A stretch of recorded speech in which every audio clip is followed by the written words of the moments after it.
സ്നേഹമുള്ളവരെ, ഇന്ന് നാം വിശ്വാസ പരിശീലന ദിനമായി ആഘോഷിക്കുന്നു.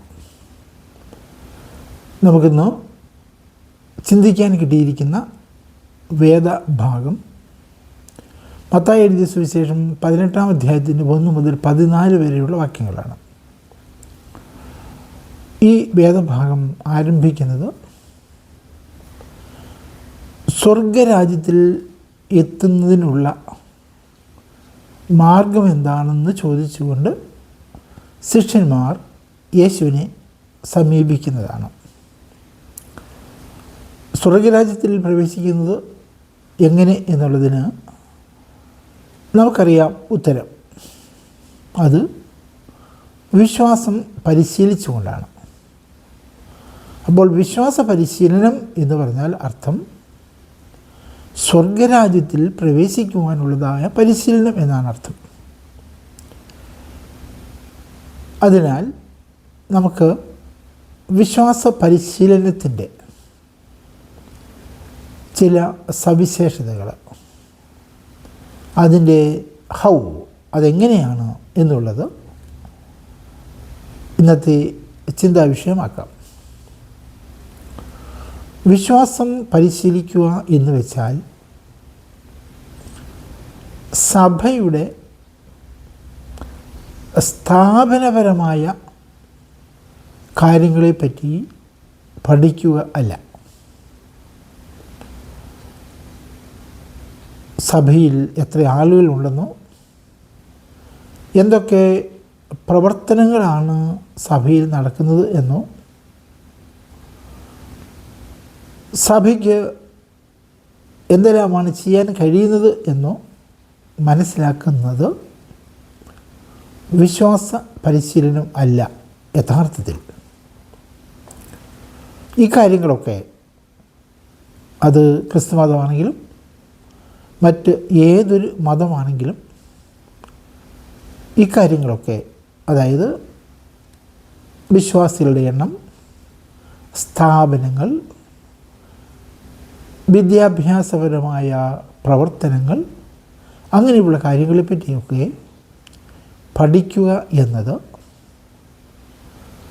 സാമൂഹ്യ ശാസ്ത്രത്തിൻ്റെ ഭാഗമാണ്. നമ്മുടെ ഗവൺമെൻറ്റുകൾ സ്കൂളുകളിലും കോളേജുകളിലും ഒക്കെ ഇത്തരം വിഷയങ്ങൾ കൂടി ഉൾപ്പെടുത്തേണ്ടതാണ്. കാരണം ഒരു പൗരൻ വളർച്ച പ്രാപിക്കുമ്പോൾ അവന് സമൂഹത്തെപ്പറ്റിയുള്ള ഏതാണ്ടൊരു പൂർണ്ണമായ അറിവ് ഉണ്ടായിരിക്കണം.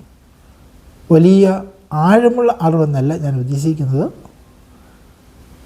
വളരെ പെരിഫറലായിട്ടുള്ള അറിവാണെങ്കിൽ തന്നെയും അത്തരമൊരു അറിവ് ഒരു പൗരന് അത്യാവശ്യമാണ്. എന്നാൽ വിശ്വാസ പരിശീലനം എന്ന് പറയുന്നത് എന്താണെന്ന് മനസ്സിലാക്കാൻ നമുക്ക് ഏറ്റവും സഹായകമായ പുസ്തകം പുതിയ നിയമമാണ്. പുതിയ നിയമത്തിൽ പ്രത്യേകിച്ചും സുവിശേഷങ്ങളിൽ ആദ്യം നാം കണ്ടുമുട്ടുന്ന വിശ്വാസ പരിശീലകൻ സ്നാപക യോഹന്നാനാണ്. 4 സുവിശേഷങ്ങളും യേശുവിൻ്റെ സുവിശേഷ പ്രവർത്തനങ്ങളെപ്പറ്റി പറയുന്നതിന് മുൻപ് യോഹന്നാനെയാണ് അവതരിപ്പിക്കുന്നത്. അതിൽ വളരെ പ്രസക്തിയുണ്ട്. അർത്ഥവത്തായ ഒരു ഘടനയാണ് ഈ സുവിശേഷങ്ങളൊക്കെ വിശ്വാസ പരിശീലനത്തിന് വേണ്ടി ഉപയോഗിച്ചിരിക്കുന്നത്.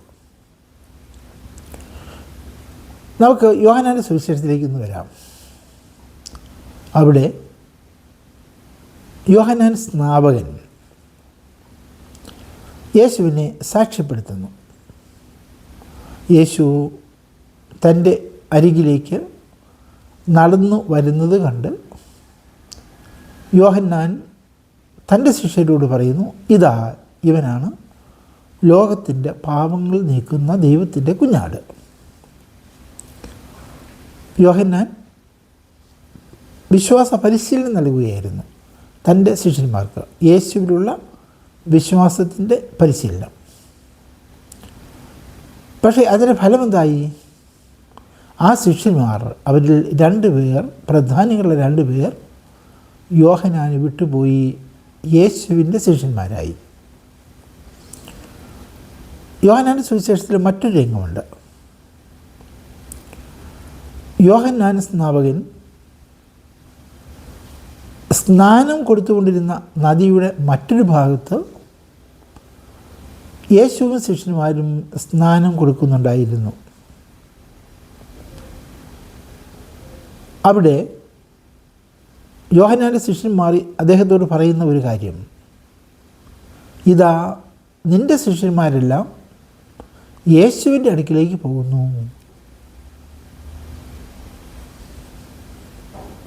അതിന് യോഹന്നാൻ പറയുന്ന മറുപടിയും വളരെ ശ്രദ്ധേയമാണ്.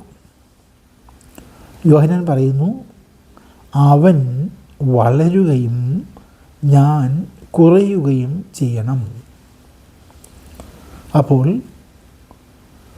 വിശ്വാസ പരിശീലനത്തിൽ നാം ശ്രദ്ധിക്കേണ്ട ഒന്നാമത്തെ കാര്യം, വിശ്വാസ പരിശീലകർ, അത് വൈദികരാകാം, മെത്രാന്മാരാകാം, സൺഡേ സ്കൂൾ ടീച്ചേഴ്സ് ആകാം, മറ്റ് സുവിശേഷ പ്രവർത്തകരാകാം, സഭ മുഴുവനും ആകാം.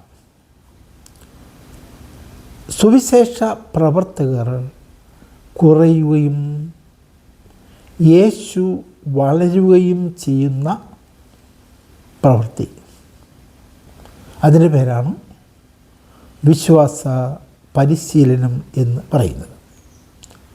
യേശു വളരുന്നതോടൊപ്പം സഭ ചെറുതാകണം. എന്ന് വെച്ചാൽ സാമൂഹിക തലത്തിലും സാമ്പത്തിക തലത്തിലും മറ്റെല്ലാ തലങ്ങളിലും സഭ ചെറുതായിക്കൊണ്ട് യേശുവിനെ വലുതാക്കുന്നതാണ് യഥാർത്ഥത്തിൽ വിശ്വാസ പരിശീലനം. നമുക്കിനി യേശുവിനെ പറ്റി ഒന്ന് ചിന്തിക്കാം. യേശു എങ്ങനെയാണ് വിശ്വാസ പരിശീലനം നടത്തിയതെന്ന് മർക്കോസിന്റെ സുവിശേഷം 1-ാം അധ്യായത്തിൻ്റെ 14 മുതൽ 3-ാം അധ്യായത്തിൻ്റെ അവസാന വാക്യം വരെയുള്ള ഭാഗം, 1:13 മുതൽ 3-ന്റെ അവസാനം വരെയുള്ള വാക്യങ്ങൾ, അത് ഒരു യൂണിറ്റ് ആയിട്ട് നമുക്ക് എടുക്കാൻ കഴിയും. അവിടെ 15-ാം വാക്യത്തിൽ സുവിശേഷത്തിൻ്റെ കണ്ടൻറ്റ്, അതിൻ്റെ ഉള്ളടക്കം ചുരുക്കമായിട്ട് യേശു പറയുന്നു. സമയം പൂർത്തിയായി, ദൈവരാജ്യം സമീപിച്ചിരിക്കുന്നു, അനുദപിച്ച് അല്ലെങ്കിൽ മാനസാന്തരപ്പെട്ട് സുവിശേഷത്തിൽ വിശ്വസിക്കുകയും. അത് കഴിഞ്ഞാൽ നമ്മൾ എന്താണ് കാണുന്നത്? അത് കഴിഞ്ഞാൽ നമ്മൾ കാണുന്നത് യേശു ഗലീലി കടലിൽ നിന്ന് ശിഷ്യന്മാരെ വിളിക്കുന്നതാണ്. ഒരു പ്രേരണയുമില്ല. അവരോട് പറയുന്നു, എന്നെ അനുഗമിക്കുക, ഞാൻ നിങ്ങളെ മനുഷ്യരെ പിടിക്കുന്നവരാക്കാം. അപ്പോൾ യേശുവിൻ്റെ സുവിശേഷ പ്രഘോഷണത്തിൻ്റെ ഫലം എന്ന് പറയുന്നത് ഒരു മാസ്മരികമായ ശക്തിയാണ്. യേശുവിലുള്ള മനുഷ്യർക്ക് മനസ്സിലാക്കാൻ കഴിയാത്ത ദൈവിക ശക്തിയുടെ വെളിപ്പെടുത്തലാണ് അവിടെ നടക്കുന്നത്. കാരണം ഒരു മനുഷ്യൻ വന്ന് വിളിക്കുന്നു, വരിക എന്ന്, എന്നെ അനുഗമിക്കുക എന്ന്. ആളുകൾ തങ്ങളുടെ വലയും വള്ളവും സ്നേഹിതന്മാരെയും അപ്പനെ പോലും വിട്ടിട്ട് യേശുവിനെ അനുഗമിക്കുന്നു. ആ മാസ്മരികത നമ്മൾ കുറച്ചുകൂടി അങ്ങോട്ട് ചെല്ലുമ്പോൾ 21-ാം വാക്യം മുതൽ 1:21 മുതൽ കാണുന്നത് എന്താണ്? യേശു സിനഗോഗിൽ പ്രസംഗിക്കുന്നു. അതിൻ്റെ ഇഫക്റ്റ് എന്താണ്? ആളുകൾ അത്ഭുത പരതന്ത്രരായി. അവൻ്റെ പ്രസംഗം കേട്ട് അത്ഭുത പരതന്ത്രരായി തീർന്നു യേശുവിൻ്റെ ആളുകൾ. അതുപോലെ അവിടെ ഉണ്ടായിരുന്ന, സിനഗോഗിലുണ്ടായിരുന്ന ഒരു പിശാച് ബാധിതനെ പിശാചിൽ നിന്ന് യേശു വിമോചിപ്പിക്കുന്നു. അത് കണ്ടപ്പോൾ ആളുകൾ കൂടുതൽ അത്ഭുതപ്പെട്ടു. അത് കഴിഞ്ഞിട്ട് യേശു ശിമയോൻ്റെ വീട്ടിൽ ചെന്ന് ശിമയോൻ്റെ അമ്മായിയമ്മയെ സുഖപ്പെടുത്തുന്നു, കയ്യിൽ പിടിച്ച് ഉയർത്തി സുഖപ്പെടുത്തുന്നു. അന്ന് രാത്രിയിൽ ഒത്തിരിയേറെ പേര് യേശുവിൻ്റെ അടുക്കൽ വന്ന് സുഖം പ്രാപിച്ചു കൊണ്ടുപോയി. അതിനുശേഷം നമ്മൾ പിറ്റേ ദിവസം രാവിലെ കാണുന്നത് വിജന സ്ഥലത്ത് പ്രാർത്ഥിക്കുന്ന യേശുവിനെയാണ്. ശിഷ്യന്മാർ വന്ന് യേശുവിനെ വിളിക്കുന്നു. യേശു പറയുന്നു, എനിക്ക് പട്ടണങ്ങളിലും ഗ്രാമങ്ങളിലും ഒക്കെ സുവിശേഷം പ്രസംഗിക്കേണ്ടതായിട്ടുണ്ട്. യേശു മുന്നോട്ട് മാത്രം പോകുന്നു. പിന്നോട്ട് തിരിഞ്ഞ് ആളുകളുടെ ക്ഷണം സ്വീകരിക്കാനോ അല്ലെങ്കിൽ ആളുകളുടെ നന്ദി പ്രകടനങ്ങൾ സ്വീകരിക്കാനോ യേശു തയ്യാറാകുന്നില്ല. നേരെ പോവുകയാണ്. 2-ാം അധ്യായത്തിൽ 1 മുതൽ 11 വരെ വാക്യങ്ങളിൽ നമ്മൾ ഇത് തന്നെയാണ് കാണുന്നത്. യേശു ചെയ്ത അത്ഭുതം കണ്ടിട്ട് ആളുകൾ വിസ്മയഭരിതരാകുന്നു. പിന്നീട് അങ്ങോട്ടുള്ള എല്ലാ രംഗങ്ങളിലും ആളുകൾ വിസ്മയഭരിതരാകുന്നു യേശുവിനെ പറ്റി. കുറച്ചുകൂടി നമ്മൾ മുന്നോട്ട് പോകുമ്പോൾ 3-ാം അധ്യായത്തിൻ്റെ 21-ാം വാക്യത്തിലേക്ക് എത്തുന്നു. അവിടെ നമ്മൾ കാണുന്നത് ഭക്ഷണം കഴിക്കാൻ പോലും സമയമില്ലാതെ വണ്ണം പ്രവർത്തന നിരതനായിരിക്കുന്ന യേശു ജനങ്ങളിൽ അത്ഭുതം സൃഷ്ടിച്ചു. അവരുടെ ഭാഷയിൽ ഇതെങ്ങനെയാണ് വ്യാഖ്യാനിക്കേണ്ടതെന്ന് അറിയാത്തത് കൊണ്ട് ഒരു കൂട്ടർ പറഞ്ഞു ഇവന് ഭ്രാന്താണെന്ന്, മറ്റൊരു കൂട്ടർ പറഞ്ഞു ഇവനിൽ പിശാച് വസിക്കുന്നു, പിശാച് ഇവനെ അടിമയാക്കി വച്ചിരിക്കുന്നു, അതുകൊണ്ടാണ് ഇവൻ ഭക്ഷണം കഴിക്കാൻ പോലും സമയം കണ്ടെത്താതെ സ്വയം മറന്ന് ഇപ്രകാരം സുവിശേഷ പ്രവർത്തനങ്ങൾക്ക് വേണ്ടി തന്നെ സമർപ്പിക്കുന്നത്. അപ്പോൾ മർക്കോസ് നൽകുന്ന ഈ വിവരണങ്ങളിൽ നിന്ന് നമുക്ക് മനസ്സിലാക്കാൻ കഴിയുന്നത് യേശുവിൻ്റെ സുവിശേഷ പ്രസംഗത്തിൻ്റെ പ്രത്യേകത അല്ലെങ്കിൽ യേശുവിൻ്റെ വിശ്വാസ പരിശീലന പ്രവർത്തനങ്ങളുടെ പ്രത്യേകത ലോകത്തിൽ എല്ലാവർക്കും, തന്നെ സമീപിക്കുന്ന എല്ലാവർക്കും അത്ഭുതം ഉണ്ടാക്കുക എന്നുള്ളതാണ്. എല്ലാവർക്കും അത്ഭുതമുണ്ടാക്കുക. സഭയുടെ ഇന്നത്തെ വിശ്വാസ പരിശീലന പ്രവർത്തനങ്ങളിൽ നിന്ന് ലഭിക്കേണ്ടതായ ഫലം എന്ന് പറയുന്നത് എങ്ങനെ ഈ ലോകം യേശുവിനെ പറ്റി കൂടുതൽ അത്ഭുതപ്പെടും എന്നുള്ളതാണ്. സഭയുടെ സ്ഥാപനങ്ങളെ പറ്റിയല്ല, സഭയിലെ നേതാക്കന്മാരെ പറ്റിയല്ല, സഭയുടെ മറ്റെന്തെങ്കിലും പ്രവർത്തനങ്ങളെ പറ്റിയല്ല, എങ്ങനെ യേശുവിനെ പറ്റി ലോകം അത്ഭുതപ്പെടുന്നു എന്നുള്ളതാണ്. ഈ അത്ഭുതമാണ്, യേശുവിനെ പറ്റിയുള്ള അത്ഭുതമാണ് ആളുകളെ വിശ്വാസത്തിലേക്ക് കൊണ്ടുവരേണ്ടത്.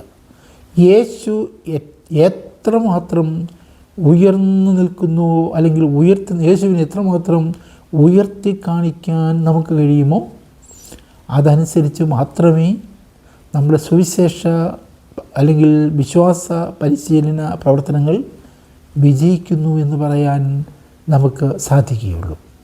അപ്പോൾ ഇന്ന് ഈ ദിവസം എല്ലാ തലത്തിലുമുള്ള നമ്മുടെ പ്രവർത്തനങ്ങളെപ്പറ്റി ഒരു വിലയിരുത്തൽ നടത്തിയിട്ട് നമ്മൾക്ക് വിശുദ്ധന്മാരുണ്ട്, ദൈവമാതാവുണ്ട്, ഇവരെ പറ്റിയുള്ളത് എല്ലാ കാര്യങ്ങളും നമ്മൾ വിലയിരുത്തിയിട്ട് നമ്മൾ ചോദിക്കണം, പരിശുദ്ധ കന്യാമറിയം വഴിയായി, പരിശുദ്ധ കന്യാമറിയത്തോടുള്ളതായ നമ്മുടെ ഭക്തി വഴിയായി യേശു ഇന്ന് മാത്രം ഉയർത്തപ്പെടുന്നു.